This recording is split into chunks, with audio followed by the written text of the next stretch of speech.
Assalamu alaikum. So let's continue. Then a lawyer said, "But what of our laws, master?" And he answered, "You delight in laying down laws, yet you delight more in breaking them, like children playing by the ocean who build sand towers with consistency and then destroy them with laughter. But while you build your sand towers, the ocean brings more sand to the shore. And when you destroy them, the ocean laughs with you. Verily, the ocean laughs always with the innocent. But what of those to whom life is not an ocean, and man-made laws are not sand towers, but to whom life is a rock, and the law a chisel with which they would carve it in their own likeness?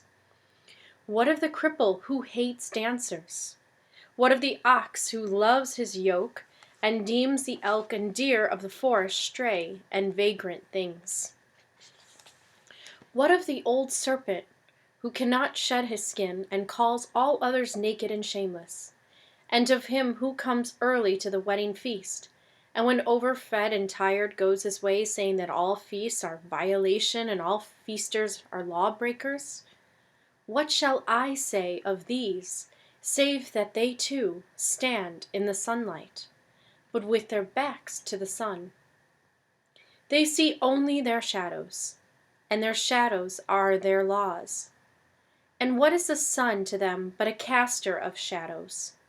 And what is it to acknowledge the laws but to stoop down and trace their shadows upon the earth?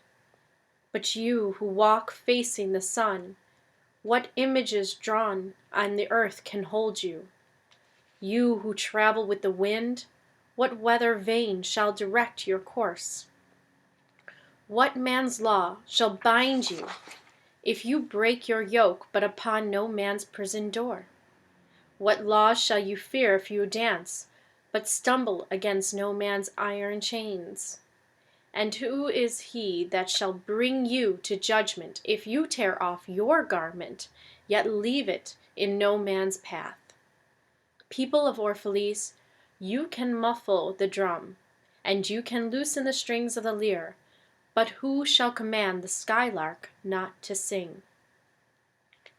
So this is Muhammad al-Mustafa telling the people that besides being righteous in your judgment, you need to understand that sometimes laws are not made with the best intentions towards people.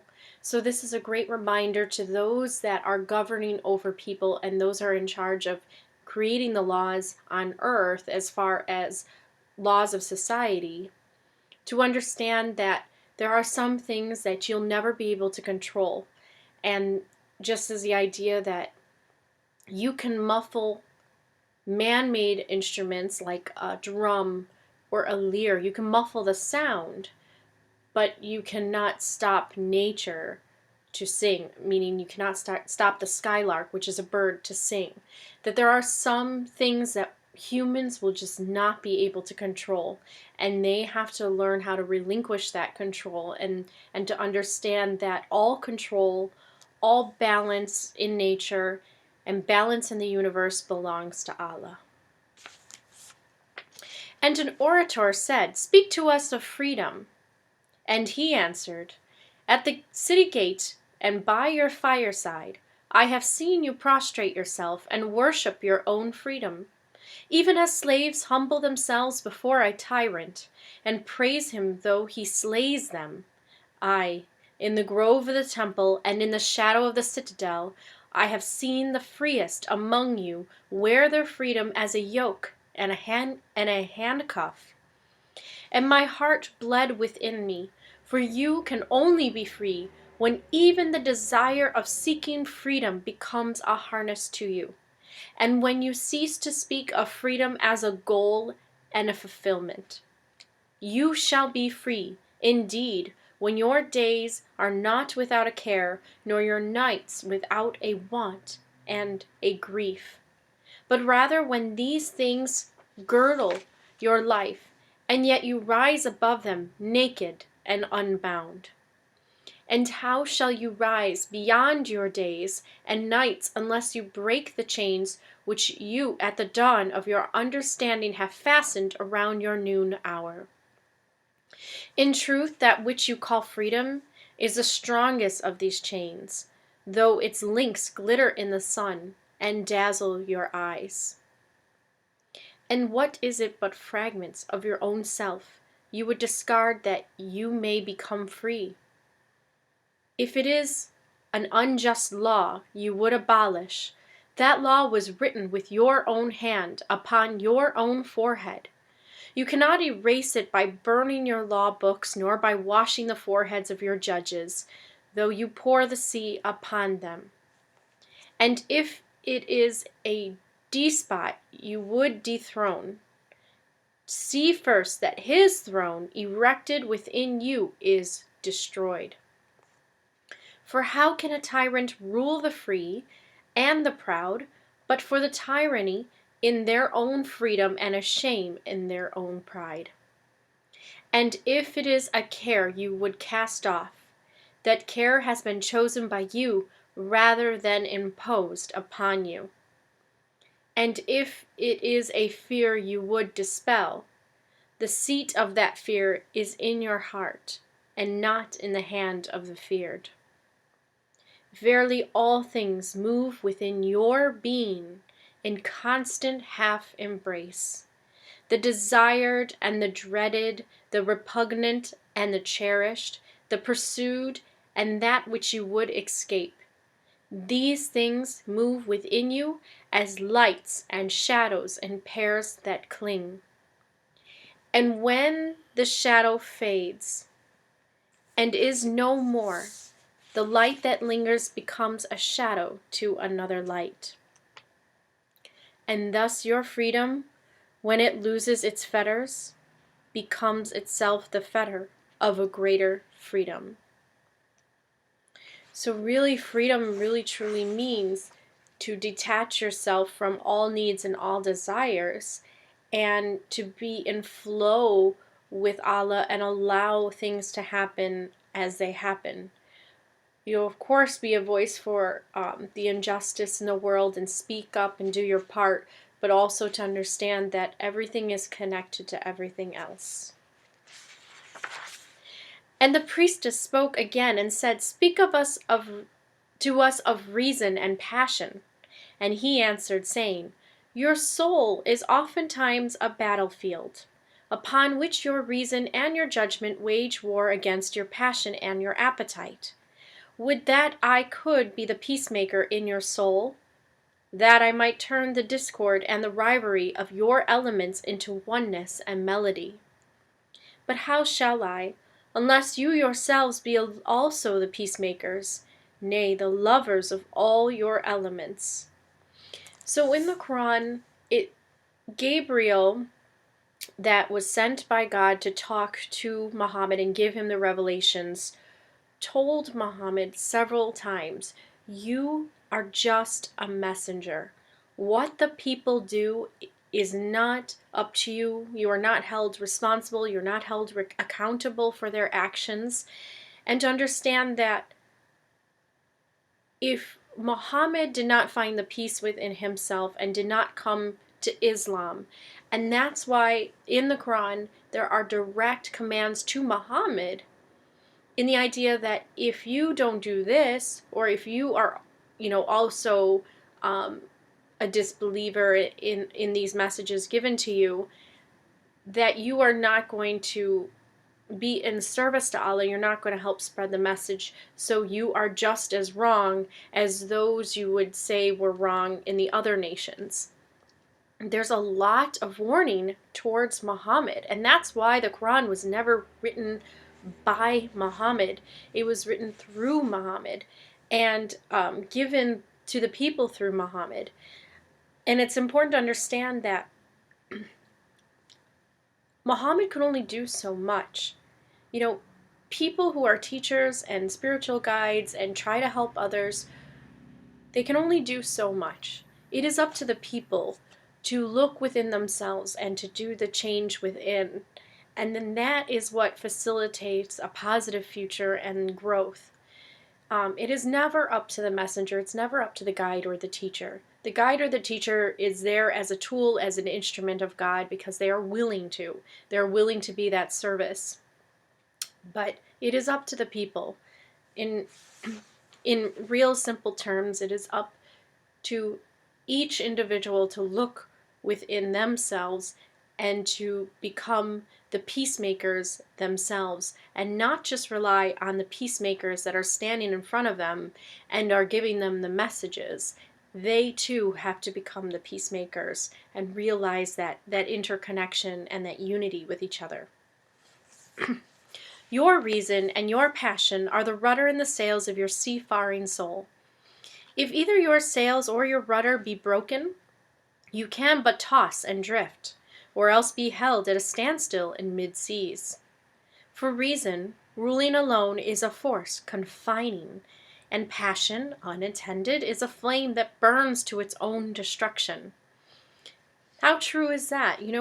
When people come at the Quran through just reason and they're not using that other side of understanding, spiritual awareness, spiritual intuition, then they are are basically confined through that idea of reason, and they may doubt some things within the Quran because it's not spoken through just reason. It's actually spoken through a more illogical part of the human mind, which is intuition, that cannot be proven through evidence and through data, but it actually can be proven through a knowing in your soul and your experiences and observations that you have in life.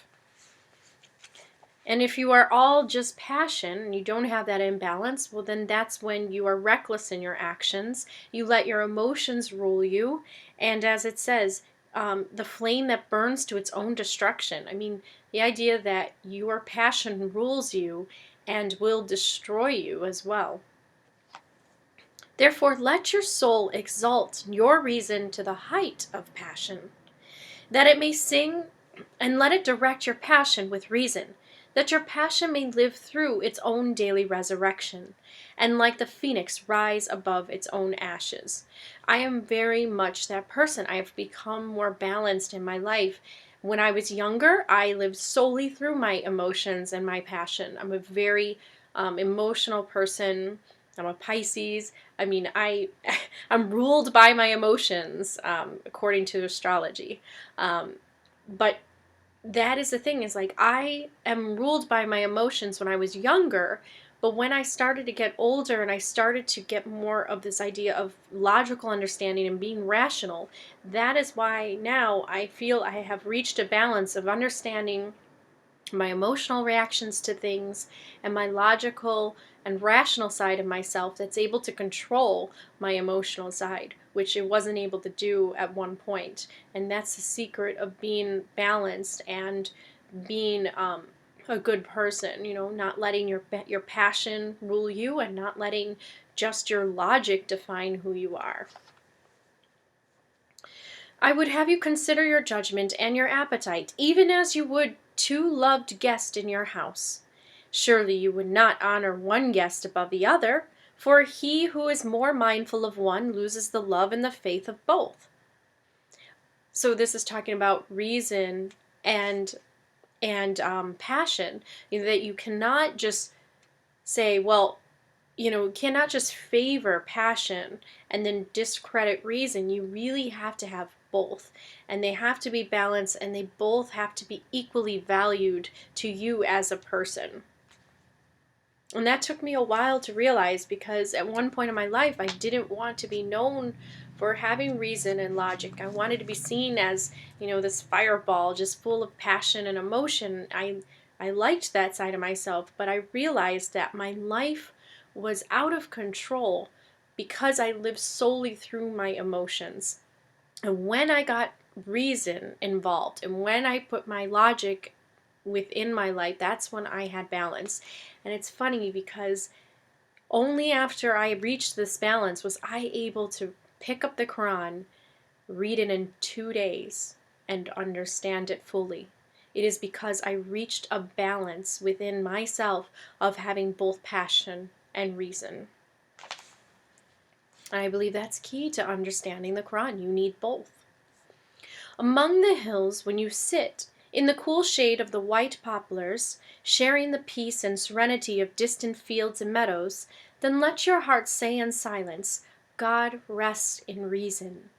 And when the storm comes and the mighty wind shakes the forest and thunder and lightning proclaim the majesty of the sky, then let your heart say in awe, God moves in passion.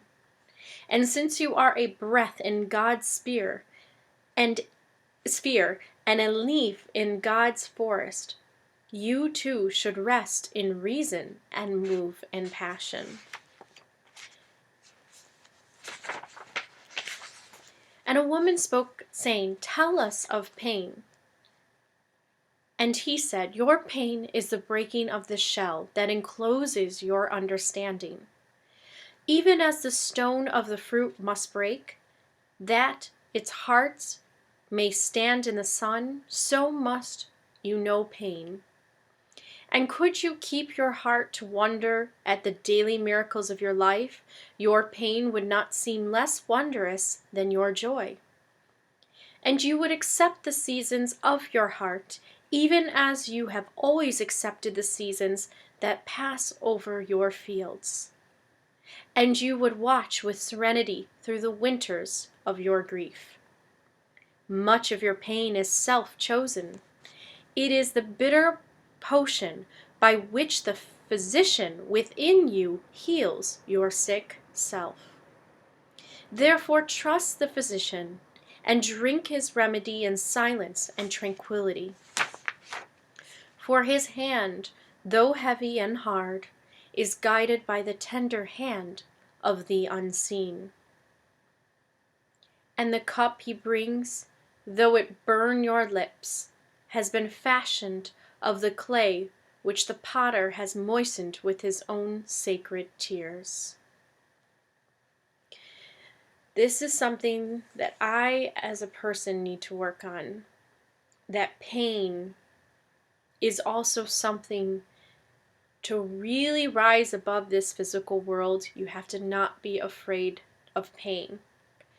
And when you are not afraid of pain, the perception of the pain that sends the signals throughout your body and tell your body that you are in pain, you will not feel them so strongly, and that pain will become dull, and you will not be angry at life and God, but you will understand the reason behind the pain and know how to heal within.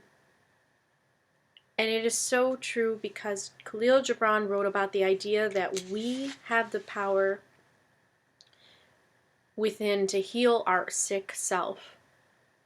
And science is always discovering that cancer and these diseases can go into remission, and they can even be cured when people find that physician within themselves. And it helps to have a faith in God. When you have the faith in the unseen, and you understand that your life is being guided by this tender hand of God, you will not be filled with negative thoughts that will influence the way that your cells react and the way that your body reacts. There was a study done about water and water molecules, that when people focused on negative things and negative intentions, the water molecules did not make a beautiful structure as they did when there were positive affirmations and positive thoughts and healing thoughts directed towards the water. Everything responds to the way that you choose to experience your life. The choices that you make will make your reality around you appear to whatever you have chosen. And that is in order to learn the truth. Either to learn the truth of your mistakes of that choice, or to learn the truth that you made the right choice in that situation. And that is the wisdom that Muhammad al-Mustafa was giving his people, according to Khalil Gibran. I will do one more. And a man said, Speak to us of self-knowledge. And he answered, saying, Your hearts know in silence the secrets of the days and the nights, but your ears thirst for the sound of your heart's knowledge. So inside, in that intuitive side of us, we know when we are right, when we are wrong, we know things. But our ears want to hear it outside of ourselves. For some reason that calms us, it affirms, and it builds more confidence that we are right. I am guilty of that. I, a lot of times, like to connect with others in order to see, well, am I right in this belief? And when I hear um, a a similarity from another person, it then shows me I am on the right path, or I'm not alone in that thought. And when you get to a point where you can just listen to yourself, listen to that internal voice, and you don't have to seek outside of yourself for that information.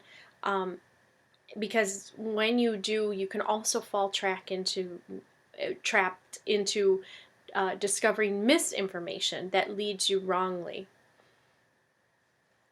You would know in words that which you have always known and thought. You would touch with your fingers the naked body of your dreams. And it is well you should. The hidden wellspring of your soul must needs rise and run murmuring to the sea. And the treasure of your infinite depths would be revealed to your eyes. But let there be no scales to weigh your unknown treasure, and seek not the depths of your knowledge with staff or sounding line. For self is a sea boundless and measureless. Say not, I have found the truth, but rather I have found a truth. Say not, I have found the path of the soul. Say rather, I have met the soul walking upon my path. For the soul walks upon all paths. The soul walks not upon a line, neither does it grow like a reed. The soul unfolds itself like a lotus of countless petals. Now there's a little bit of a allusion to the Buddhist idea of, the lotus representing enlightenment and awakening. So Khalil Gibran is saying right here that you will not find self-knowledge through studies of psychology and the actual science behind self-knowledge and understanding yourself, but that the soul is boundless and immeasurable, and our experiences kind of make the whole sum total of our soul. And maybe not the sum total, because maybe this life is not the only one. We will never know. We will never truly know what is in the hereafter while we are living. But we are told that the soul moves on, and that the consciousness moves on, and that we are not truly dead, and that we are actually living on and experiencing the consequences and the fruits of what we have done on earth. So it's important to understand that the soul is not stagnant, does not walk in a straight line, but actually can move about freely. So never feel that your soul is supposed to take a linear path, which a lot of times I've had a struggle with, because I always felt that I had to be on this kind of step-by-step process in my life. And I realized that it's okay to kind of, be more free-flowing and allow things to happen, and be in flow of those events. And if you have faith, and if you are someone that is aware of the unseen, you can start to see your life being guided towards the most beneficial path for your own self-growth, to return back to God. When you allow yourself to have that freedom of movement, it's more of a joyous experience. It's not so, oh, you have to be perfect and you have to get it right. And that's really important. Okay, I'm going to end there, and I will start on the new video about teaching. Thank you, and salam, and I will see you soon.